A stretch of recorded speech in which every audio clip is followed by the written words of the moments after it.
La Chine a exprimé son opposition aux droits de douane américains avec un ton ferme. Beijing a conseillé à Washington de renoncer aux mesures protectionnistes violant les règles de l'Organisation mondiale du commerce et de ramener le commerce bilatéral des produits concernés à la normale.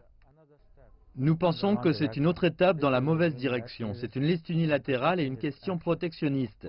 Nous réagirons sans aucun doute. Nous prendrons assurément des contre-mesures dans la même proportion et de la même échelle, de la même intensité. Lundi, la Chine a répliqué en suspendant des concessions tarifaires sur 128 produits américains, dont le porc et certains fruits. Mais pour Beijing, il y a sans aucun doute d'autres mesures qui vont suivre. Tsui Ching-kai dit toutefois que de telles tensions commerciales ne bénéficient à aucun des deux côtés. Je pense que dans le monde d'aujourd'hui, toutes les entités économiques sont connectées et tous les secteurs sont interconnectés. Donc si quelque chose est fait pour heurter les intérêts d'un pays dans certains secteurs, il y aura un impact négatif sur d'autres économies et secteurs.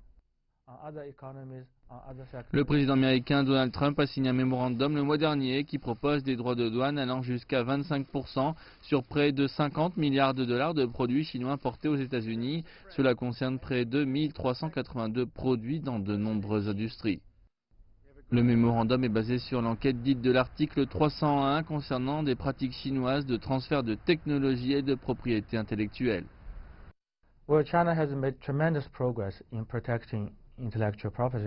La Chine a fait d'énormes progrès dans la protection des droits de propriété intellectuelle durant ces dernières décennies. Cela est clairement visible. Et nous sommes prêts à en faire plus. En ce qui concerne le soi-disant transfert de la technologie forcée, le droit chinois protège la propriété intellectuelle. S'il y avait une évaluation des droits de propriété intellectuelle en Chine, il faut fournir des épreuves solides et recourir au droit chinois. Nous sommes prêts à protéger les droits de propriété intellectuelle des compagnies américaines, des compagnies chinoises et des compagnies de n'importe quel autre pays. L'ambassadeur de la Chine à l'OMC, Zhang Xiangchen, s'est également exprimé en déclarant que les actions américaines étaient en contradiction avec ses engagements à l'OMC pris il y a une décennie et que les États-Unis avaient confirmé qu'ils se baseraient uniquement sur la conclusion de l'enquête de l'organe de règlement des différends pour la prise de décision de l'article 301.